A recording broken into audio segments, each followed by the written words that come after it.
minamahal, maging kami rin po, nung una kami po ay tumatayo, hindi naman po simple yung aming po pagtayo. Bagkus ito po ay mayroong puhunan na pananalangin, pagka-ayuno. Kami po ay nag-ayuno, mga minamahal, kapag gusto kong magpagamit sa Panginoon, una, nanalangin ko sa Panginoon, Lord, sabi ko, kahit testimony leader lang, okay na sa akin. O nanalangin po ako, nag-fasting po ako, minamahal, at ipinalangin ko yan sa ating Panginoon. Alam po niyo, nung gawain na Sunday, biglang lumapit sa akin yung ordained preacher, sabi niya, Brother Noel, kayo po ang testimony leader. At di man mo naman sinagot ng Panginoon yung panalangin ko. Tapos, matagal, ginagamit ako ng Panginoon. Sabi ko, Lord, sabi ko, kahit na magpaawit lang ako, kasi yung pagpupuri po namin sa pag-awit, sa joyful song lang, 1 hour na po kapatid. Talagang 1 hour na. At sa solemn song, 1 hour din. So, pag-awit lang, pupupuri lang sa Panginoon, 2 hours na. Sabi ko, Lord, sabi ko, gamitin mo ko. Kahit hindi maganda yung boses ko, gamitin mo ko, Panginoon. Use me, Lord. Sabi ko, ako'y nanalangin, na may kasamang pag-aayuno, minamahal, talagang ginrat ng anuman ng Panginoon yung aking panalangin. Ako'y nagpapaawit kapatid, 1 hour talagang lumulundag ng minamahal dahil iyan po ay nating kagalakan. Bilang isang Kristiyano, kagalakan po natin ang magpupuri sa Panginoon. Amen! Praise the Lord! Palapakan po natin ang Panginoon. At joyful po yan, solemn po yan kapatid. At hindi po yun nagkasya. Sabi ko, Lord, kahit na mag-exhort lang ako ng evil, ipinapalala ko sa iyo, Panginoon, gamitin mo ako para may paliwanag ko patungkol sa kimig. Kindrat na naman ng Panginoon. Ako'y ginamit hanggang sa ito na yung pinakamatindi. Sabi ko, Lord, hindi po ako karapat-dapat. Pero gamitin mo ko, Panginoon. Ako'y magbahagi ng iyo po mga salita. Alam po niyo, minamahal, ginrat ng Panginoon, dinistiyo po, pinapapunta ko every Wednesday, sa mga Bible studies, nakakatin ako ng Olongapo, Arayat, Santa Rita, dito sa Tarlac, sa Bacolod, sa Florida Blanca, mga mahal. Ang dami kong pinuntahan ng lugar. At si Eleanor, maliit pa lang. Pero ang dinadala ko sa gawain noon, si Efraim at si Lia. Kapatid, yan po yung dala-dala ko upang magpunta lang ako sa gawain. Maraming sakripisyo ko minamahal. Amen. Kaya nga po minamahal, pero sabi po ng Biblia, much is given, much is required. Amen. Kapag binigyan ka ng sobra-sobra ng Panginoon, mas mayroong ni-require ng Panginoon, kapatid.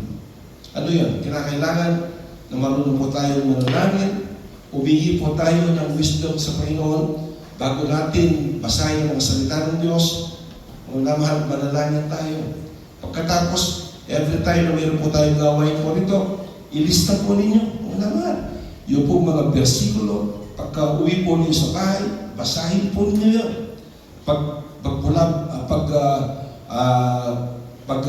Ano tawag doon, una mahal? Yung unawain mo ng gusto, pagbulay-bulayan mo ang mga salita ng Panginoon hanggang sa matutunan mo, kapatid. Ang sabi nga po ng Biblia ni Apostol Pablo, increase your knowledge in the Word of God. Huwag lang po kayong minamahal, magkakasya na tagapakinig lamang. Bagkus po naman, nasahin po ninyo, kapatid, ang sabi ni Pablo, na dapat kayo na ay tagapangako ng mga salita ng Diyos, minamahal. Pero hanggang ngayon, sabi niya, hindi pa kayo ginagamit ng Panginoon kasi gusto ng Panginoon na meron pang strong determination. Amen po ba? Yung desire na magpagamit sa ating Panginoon. Yun po, yan po. Hindi hinahanap ng Panginoon na every time na tayo narito sa gaway ng Panginoon, mga minamahal, gusto ng Panginoon na meron po tayong strong determination. Meron tayong desire na magpagamit sa ating Panginoon. Amen? Palapakan po natin ang ating Panginoon. Praise the Lord! Mga minamahal, ganun din po kami. Kami po, pautal-utalan. Sabi ko nga, isang mga minamahal, ang pinaka-ano po, ang Esther Marisa, sabi niya, ang dami pong mga pillars. Yung, minsan, ang dami mong minamahal, ang dami mong ano. Tapos pag nagpiplis ka pa, nagtuturo ka. O gano'n na sabi, yung siya po pinaka-teacher ko. Amen. Eh, sabihin kapatid, maging ako, hindi ko naman nakikita yung sarili ko eh. Amen po ba?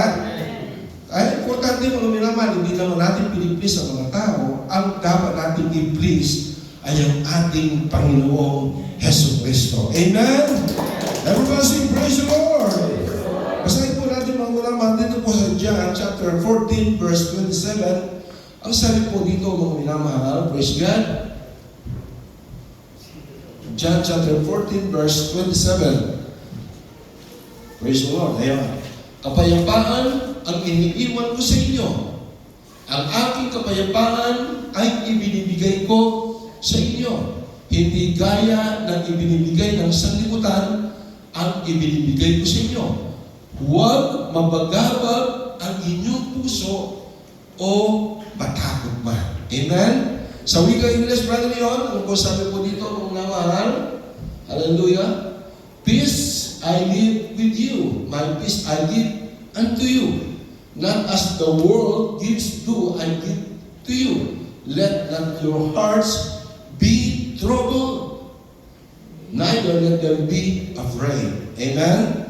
Kaya po muna mahal ang ating po pag-aaralan ng kapatid, ay binigyan ko po ng pamagat, peace in the midst of pressure. Amen? Hallelujah. Palakpakan po natin ang malakas ng Panginoon.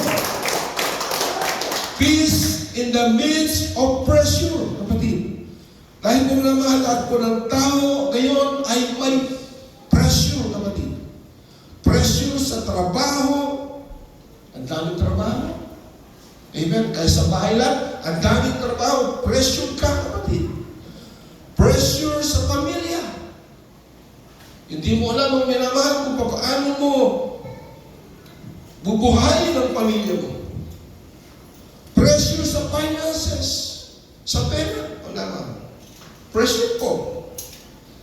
Pressure sa ministry, mag-isang ministry po. Minsan na pressure po tayo. Amen. Pressure sa ating kalusugan, sa ating pangangatawan. Minsan, dahil minaramdaman tayo sa ating mga pangangatawan, mga minamahal kapatid, pressure po tayo.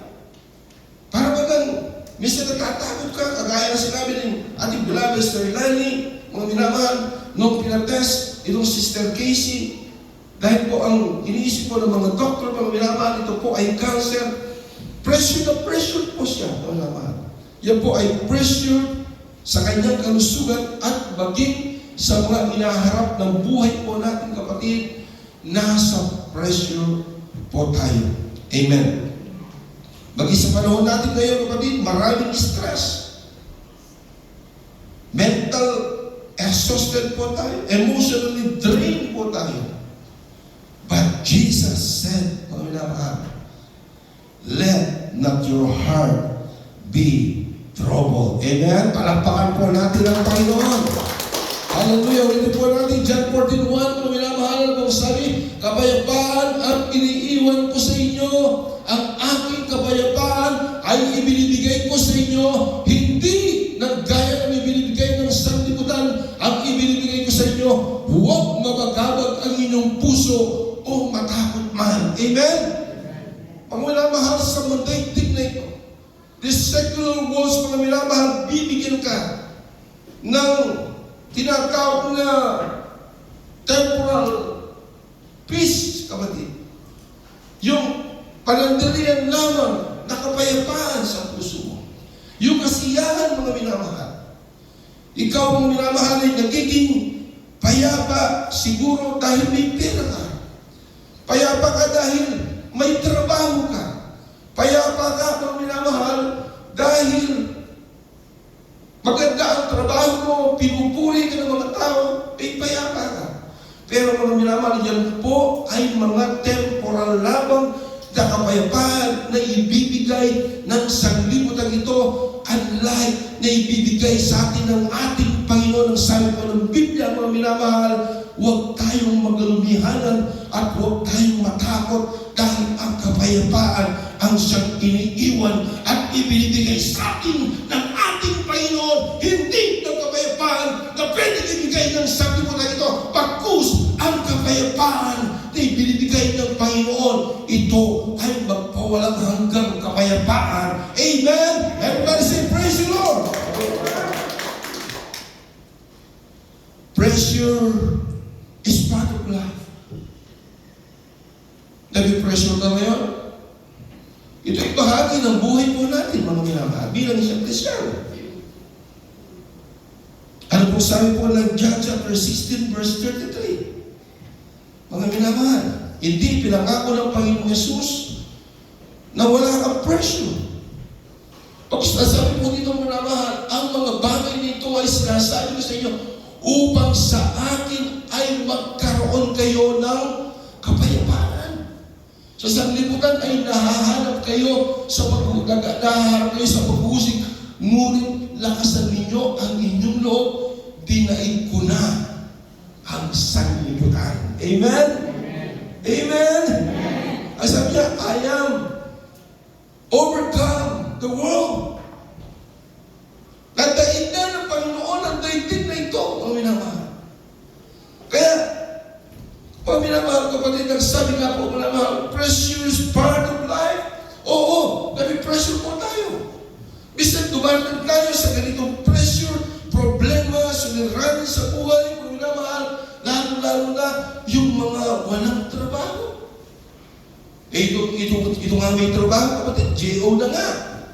Pero pressure pa rin sila. Amen po ba? Paano ba yung walang trabaho? Pressure po sila. At talagang pressure sila, ang minamahal. Pero hindi pinangako ng ating Panginoon Yesus na magiging madali ang buhay. Amen po ba?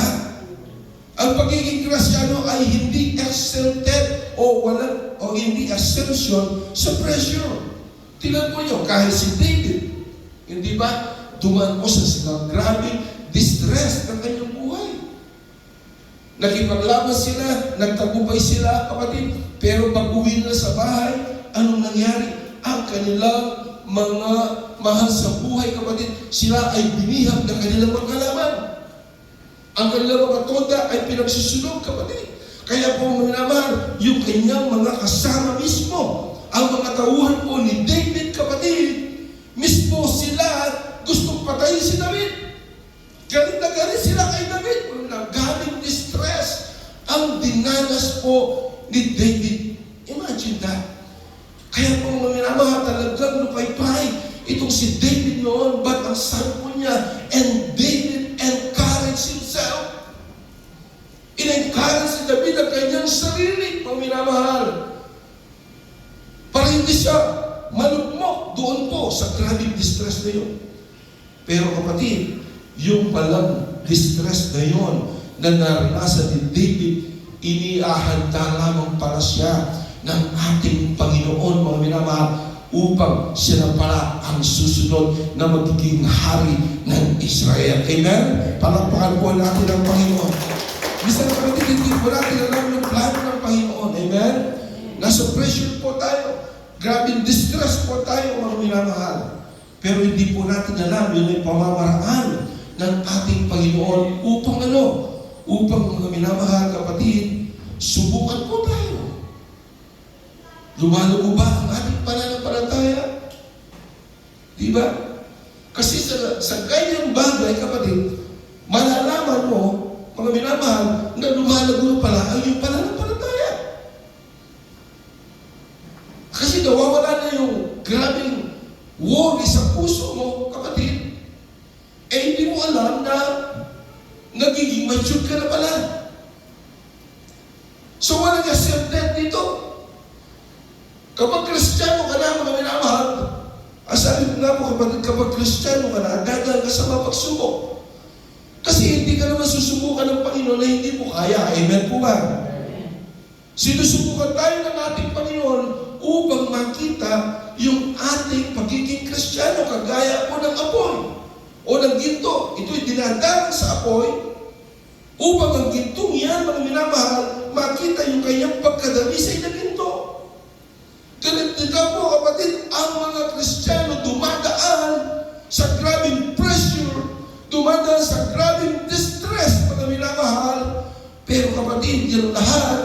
ay pinihintulutan ng Panginoon, idinarang tayo ng Diyos sa mga pagsubok na yan upang makita ng Diyos ang ating tunay na pagkadalisay na dito. Makikita ng Panginoon, ay, ang anak ko pala na si Roger, siya pala ay mature na. Amen? Palakpakan po natin ang ating Panginoon.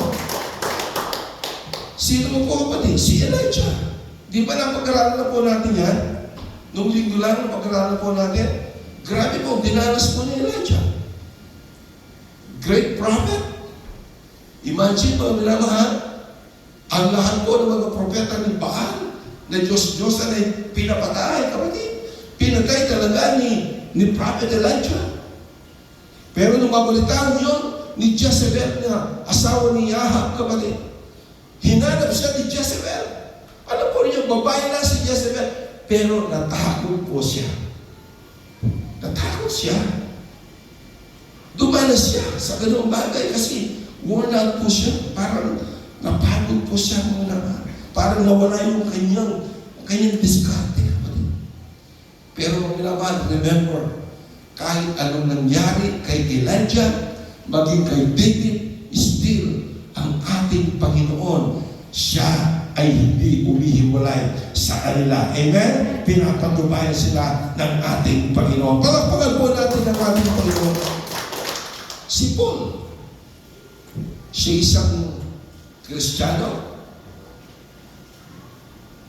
Grabe ang kanyang paglilingkod sa Diyos. Pero dumating siya sa punto ng minamahal na siya po ay talagang nagkaroon tinatawag na thorn of the flesh. Ang sabi niya, Panginoon, pagalingin mo ako.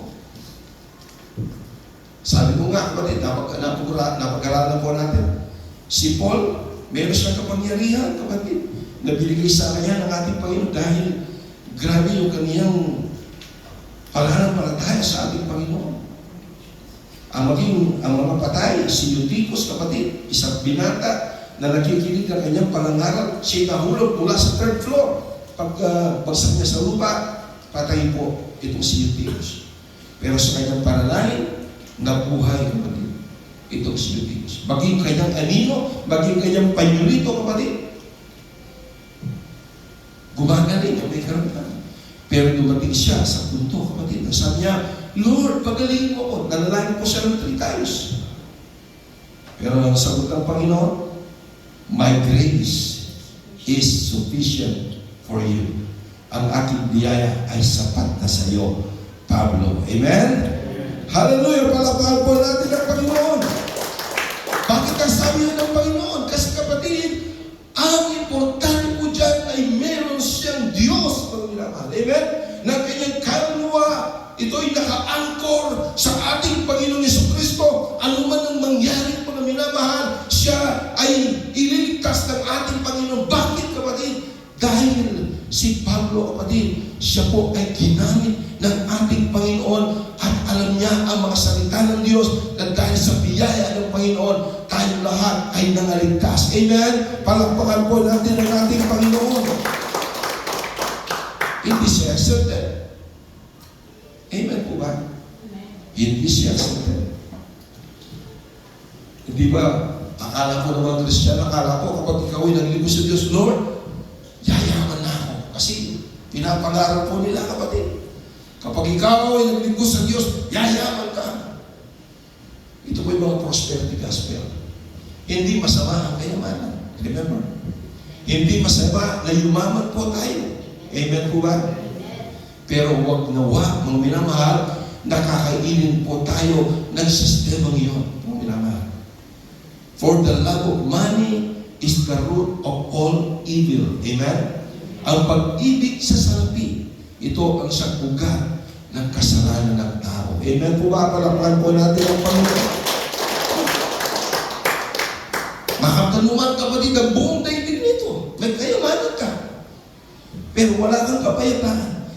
May kayamanan ka, payapang-payapa ka, kapatid, dahil may kayamanan ka.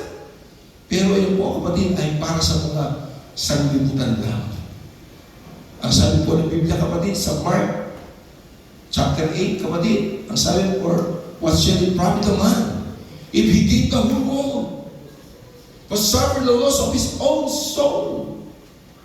Makamtan po niya ang kayamanan ng buong daigdig na ito, mga minamahal, hallelujah, ang kapaginamang ng tao.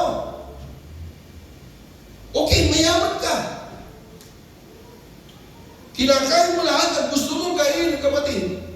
Pero, mga minamahal, hindi mo naman pinaglilingkuran ng Panginoon ano ang saysay ng iyong kayamanan. Amen po ba? Pero tayo, mga minamahal, alam ko po, hindi naman tayo nasa poverty line, kapatid. Pero hindi tayo mayaman, kapatid. Hindi tayo mayaman, salat po tayo sa financial, mga naman. Pero ang importante, kapatid, mayaman ka sa harap ng ating Panginoon Yesu Cristo. Amen? Lahat po ng milyonaryo po dyan, magsabi, praise the Lord! Praise the Lord! Yes, mayaman po tayo. Ako, mayaman pa ako kay Bongbong Marcos. Alam mo ba niyo yan? Mayaman pa ako sa kanya. Bakit? Mga minamahal, baka yung kandado lang ng mansion ko sa langit, hindi pwedeng tumbasan ng kayamanan ni Bongbong. Amen po ba? Dahil po sabi ng Biblia, mga minamahal, na tayo po, kapatid, ay kinakailangan magsaya dahil dalang araw, mga minamahal. Ang ating Panginoon, siya po ngayon, ay umalis na. Siya po ay nandun na po, mga minamahal. Hallelujah. Anong sabi po niya? Tayo ipinaghahanda ng ating tirahan o mansyon, kapatid. At darating araw, tayo babalikan dito ng Panginoon at makikita mo na ang mansyon po doon sa langit. Kung dito, mga minamahal, bahay kubo lang ang bahay mo. Ikaw ay nakatira lamang doon sa ilalim ng tulay. Ang iyong mga minamahal bubog, ito'y talahib lamang kapag umulan, mga minamahal, parang umulan na rin sa loob ng bahay mo. Ang iyong dingding, ito'y karton, mga minamahal. Huwag kang mag-alala sa bagay niyan at huwag mong kawalan ang sarili mo. Ang importante, mga minamahal, pagpikit po natin sa lupa, pagbulat po natin, pagdilat po natin, nasa mansyon na po tayo doon sa piling ng ating Panginoong Heso Kristo. Amen! Everybody say, praise the Lord! Praise the Lord! Kaya mga minamahal, doon, sabi po ng Biblia, lantay na ginto ang harap po natin. Imagine that, Brother Roger, lantay na ginto. Dito mga minamahal, meron lang na pirasong ginto, nakakawin pa. Kaya meron po mga minamahal kwento, dahil talagang mahilig ang mga Pilipino sa pagmimina, mga minamahal, nung namatay po siya, ang dala-dala niya ay piko. Kristiyano po yun, ha? Piko. Akala ko, kapatid, magbubukal pa ng gintupuron. Hindi na, mga kasi ang gintupuron, tinatapak-tapakan lang po natin. Amen? Palakpakan po natin ang ating Panginoon. Everybody say, praise the Lord. Jesus gives a different kind of peace. Nagbibigay siya ng mga iba't ibang klaseng kapayapaan, mga minamahal. Kung atin po ito babasahin, mga minamahal kapatid, dito po sa Philippians chapter 4 verse 7, mga minamahal, hallelujah, ito po ang sinasabi po ng banal na kasulatan. At ang kapayapaan ng Diyos na hindi maabot ng pag-iisip, ang mag-iingat ng inyong mga puso at ang pag-iisip kay Kristo Jesus. Ulitin po natin ang basa. At ang kapayapaan ng Diyos na hindi maabot ng pag-iisip. Hindi matarap ng ating pag-iisip, kapatid, yung kapayapaan na bibigay sa atin ng Panginoon. Amen? So dito, kapatid, pressure po tayo.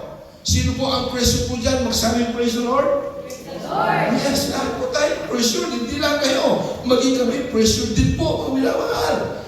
Pero sabi po dito, kapatid, hindi matarok ng ating mga pag-iisip ang kapayapaan na ibinibigay sa atin ng Panginoon. Kaya po sabi, ang mag-iingat ng inyong mga puso. Sino nag-iingat ng ating mga puso, kapatid? Sino? Ang Panginoon. At mga pag-iisip kay Kristo Jesus. Mga minamahal, iyan ang importante. Yung kapayapaan na binibigay ng Panginoon, hindi kayang tawagin ng ating mga pag-iisip. kayang tarugin. Amen? At ito ay hindi alam ng mga taga-sanglibutan o minamahal. Amen po ba? Tanging ang mga anak ng Diyos, mga Kristiyanong tinubos ng dugo ng Panginoon. Amen? Ang siyang nakakaalam nito. Palakpakan po natin ang Panginoon. Ang peace ng mundo ito ay dependent sa situation. Pag may pera, may peace. Di ba? Yun ang sitwasyon dito sa mundo ito eh. Pag may pera ka, meron kang peace. Walang problema, may peace. Amen? Ito, yun ang sagot ko. Pero ang peace ni Jesus, kahit may bagyo man sa buhay mo, meron kang kapayapaan. Amen? Amen? Maging ating Panginoong Jesus kung minamahal. Hallelujah. Nung siya'y nasa bangka, anong nangyari kapatid? Nagkaroon ng bagyo kung minamahal. Ang mga apostoles po niya kapatid, sila'y naglumihanan, sila'y natatakot.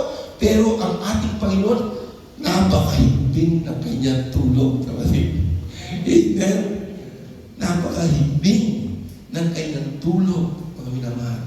Pero nung siya'y ginising, anong sabi? Panginoon, wala ka magpakialam. Andiyan, malakas na ang bagyo. Pero wala akong patulog-tulog ka pa dyan. Siguro maraming gano'n ang sinabi po kapatid. Anong sabi ng Panginoon? Napaka-liit ng inyong pananampalataya. Where is thy faith? Ang sabi po niya. Where is your faith? Ibig sabihin kapatid, in the midst of pressure sa ating buhay, kailangan ang pananampalataya. Amen. Amen. Saan nagkagaling ang pananampalataya? Sa sarili mo ba? No. Ang sabi ng Biblia, kung nagkukulang ang pananampalataya mo, humingi ka sa ating Panginoon na dagdagan ang inyong pananampalataya. Amen? Palakpakan po natin ang Panginoon. Amen. Everyone say, praise the Lord. Praise the Lord. Hallelujah. Kahit may bagyo, may kapayapaan kapatid. Kahit may luha, may pag-asa. Amen. Dati, lumuluha lang tayo pero wala tayong pag-asa na inaasam-asam. Pero ngayon, lumuluha ka man dahil ikaw ay nasa gitna ng pressure ng buhay nito dito sa daigdig nito, kapatid. Hallelujah. May pressure ka man, lumuluha ka man, pero meron kang inaasam-asam na pag-asa. Ano ang pag-asa yan? Sunday, ang ating Panginoon siya babalik dito upang tayo, ikaw, ako, tayo lahat ay kunin ng ating pinakamamahal na Panginoon sa Diyos. Hallelujah! Everybody say, praise the Lord! Pressure can either build you or break you. Siguro, di ba? Kapag nasa pressure ka, pwedeng i-build up ka, or parang mawawasak ka. Di ba? Pero kung namahal, ano pangako ng Panginoon? Dito po, kapatid, hallelujah. Sa Romans chapter 5, verse 3 and 4, ano pong sabi po dito, kapatid? At hindi lang ngayon, kundi nagagalak rin tayo sa ating mga kabigatian. Sa pagkaalam na ang kabigatian ay nagbubunga ng pagtitiis.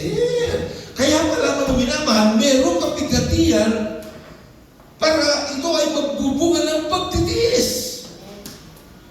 Amen? Ano po kapatid? At ang pagtitiis ay nagpapatibay at ang nagpapatibay ng pag-asa. Sabi kayo ni Brother Leon, ano bang sabi po dito kapatid? Hallelujah! Not only that, but we rejoice in our sufferings, knowing that suffering produces endurance. Amen? Nagpuproduce tayo ito kapatid, hallelujah, ng pagtitiis. And endurance produces character, and character produces hope. Amen? Palakpakan po natin ang ating Panginoon. Ito pala kapatid, hallelujah. Kaya po, or break you, kapatid. Praise God. Mga minamahal. At ang pressure, ginagamit ng Diyos para, ano po, para palilinin ang ating pananampalataya. Amen? Ito pala, kapatid. Para mayroong palilimin ang pananampalataya mo. Kasi kapatid, hallelujah, kaya dumating pala tayo sa pressure upang lumalim ang ating pananampalataya sa Diyos. Kasi kung hindi tayo dadaan dyan sa mga bagay na yan, kapatid, eh wala lang. Parang wala lang. Kaya kapatid, kapag tumaranas tayo, sabi ko, Brother Omar, ano bang nangyayari sa'yo? Made in China ka na yata.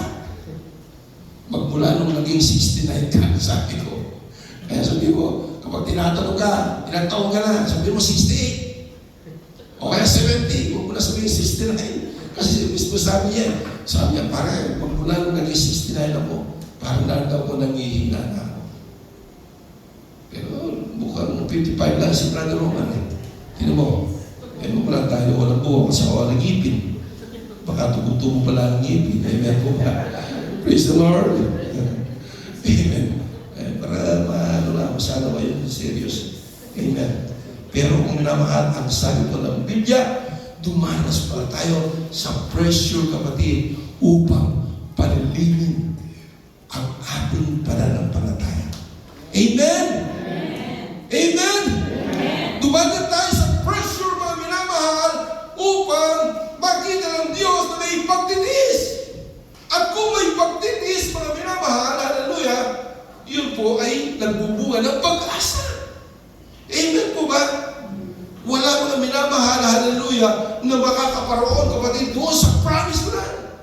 Doon sa lupang ipinangako ng ating Panginoon, kapatid, hindi tayo pwede makaparoon kung wala kang pagtitiis. Kinakailangan tayo'y magtiis at doon sa pagtitiis na yun ay magbubunga ng pag-asa. Amen? Nakukuha ka ba din? Kung paano ang mga Israelita, kapatid, hallelujah, nung sila po'y inilabas ng ating Panginoon sa magitan ni Moses mula sa kamay ng mga Egyptian habang sila ay naglalakbay, kapatid, doon sa papuntang promised land. Supposedly, sila ay maglalakbay lamang ng 40 days and 40 nights. Pero yung iba ay walang pagtitiis, kapatid. Ano nangyari? Masyadong mareklamo. Moses, papatay mo ba kami sa ilan na ito? Kaya mo kami dinala rito. Mga minamahal, masyadong mareklamo. Bakit po? Umuulan na ng pagkain mula sa langit. Yung mana, kapatid, ito'y umuulan araw-araw. Ang ginagawa lang ay pupulutin na lang upang kainin. Pero mareklamo pa rin sa niya, Moses, sawa-sawa na kami sa pagkain ito ng mana. Wala na bang ibang pwedeng makain? Buti pa doon sa Egypt, sa Egypt, sabi niya, merong pepino, merong patatas, merong bawang, merong sibuyas, pero dito kami sawa-sawa na sa pagkain ito. Walang pagtitiis. Alam po niyo kung sino nakapasok lamang sa promised land? Joshua and Caleb. At yung mga 18 years old, pababa, yung mga ipinanganak doon sa ilang, kapatid. Imagine that, 40 days and 40 nights, supposedly, ang kanilang paglalakbay. Pero umabot ng 40 years. Paikot-ikot lang sila. Ano po naman malapit lang? Ganda po ako ng Holy Land. Ganda ako ng Egypt. Nagpunta ako ng Israel, kapatid. Ano po niyo ang biyahe sa bus? Mga naman, 10 to 12 hours lang. Ibig sabihin, malapit lang. Pero sila, nung nilakbay po nila yun, umabot po sila ng 40 years. Napakalapit lang. Pagkatapos ko pumunta, Egypt, then Israel, then Jordan, ang minamahal. Pinuntahan ko lahat, yung nasa, yung maging yung bahay na binakbak yung bubong, kapatid. At tinali yung kaibigan ko nila, kanilang ibinaba, mismo sa araw ng Panginoon, nandun, kapatid. Maliit lang ang bahay. Ang naman, magmula niya sa pader, hanggang dito lang po maliit lang. Ang naman, yun ang nangyari. Wala silang pagtitiis. Naglalakbay sila, leading to promised land na binangako ng Panginoon na binubukalan Pero ang naman, mareklamo. Sa mga Kristiyano ngayon, mareklamo eh. Sinusundo na nga kapatid. Kaya pa rin ba? Amen. Amen. Amen. May aircon na po tayo kapatid. Medyo nahinito pa ba? Medyo minsan nagre-rap pa tayo. Hindi lang kayo. Minsan ako nagre-rap yun eh. Amen. Tao tayo eh. Hindi naman tayo perfecto. But we are under process ng sanctification process ng Panginoon. Amen? Piniperfecto tayo ng ating Panginoon. Amen? Palakpakan po natin ang ating Panginoon. Everybody say, praise the Lord. Hallelujah. Oras na po mga mahal. Alam po, sabi po dito kapatid, ang presyo minsan ginagamit ng Diyos upang panalimin ang ating pananampalataya, turuan tayo magtiwala, mga mahal, alisin ang pride. Sino po ang meron pong fried chicken po dyan? Magsabing amen? Amen? Wala na kayong pride? Talaga? Mas magaling. Inaalis dyan. Gusto nga pa na talagang wasak ng pride mo, kapatid. Alam mo, mahal, ano tayo? Mahal. Gusto ng Panginoon, manatili tayong humble, kapatid, sa harap ng ating Panginoon. Amen? Tumapakan po natin ang Panginoon. Gustong wasakin ng Panginoon ang ating pride at ilapit tayo sa Kanya. And how to have peace in pressure, kapatid. Number 1, prayer. Philippians 4:6, kapatid. Last verse po tayo. Ano po sabi po dito? O naman, hallelujah. Huwag kayong mabalisa sa anumang bagay, kundi sa lahat ng mga bagay sa pamamagitan ng panalangin at pagsamo na may pagpapasalamat ay ipaalam ninyo ang inyong mga kahilingan sa Diyos. Amen. So we can read this, Brother Leon. Ang po sabi po dito, mga mahal, hallelujah, do not be anxious about anything, but in everything by prayer and supplication with thanksgiving. Na may pagpapasalamat. Amen. Kahit tuyo lang yan, kapatid, pasalamatan mo sa Panginoon. Amen. Kahit wala kang pera, pasalamat ka sa Panginoon. Magpasalamat ka. Kahit wala kang pera, kapatid. Amen po ba? Kahit nahirap-hirap ka sa buhay, magpasalamat ka pa rin sa Panginoon. Bakit? Kasi pagkagising mo sa umaga, meron ka pang lakas, buhay ka pa, kapatid. Meron pang hangin na pumapasok at lumalabas sa ilong mo. Ibig sabihin nun, yun ay biyaya ng Diyos na buhay. Amen po ba? Palakpakan po natin ang Panginoon. So lahat po ng bagay, kapatid, ang naman, with thanksgiving, let your request be made known to God.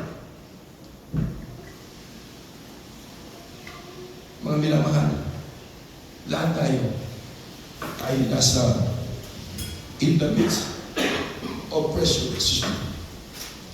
Peace in the midst of pressure. But remember, God is with us. Amen. Amen. The Bible says, sabi ng Panginoon, I will never leave thee, nor forsake thee. Hindi tayo iniiwan, ni pababayaan ng ating Panginoon. Tayo kung ating tumayong walang mahal, wala na po tayo mga oras. So, medyo lumabas po tayo.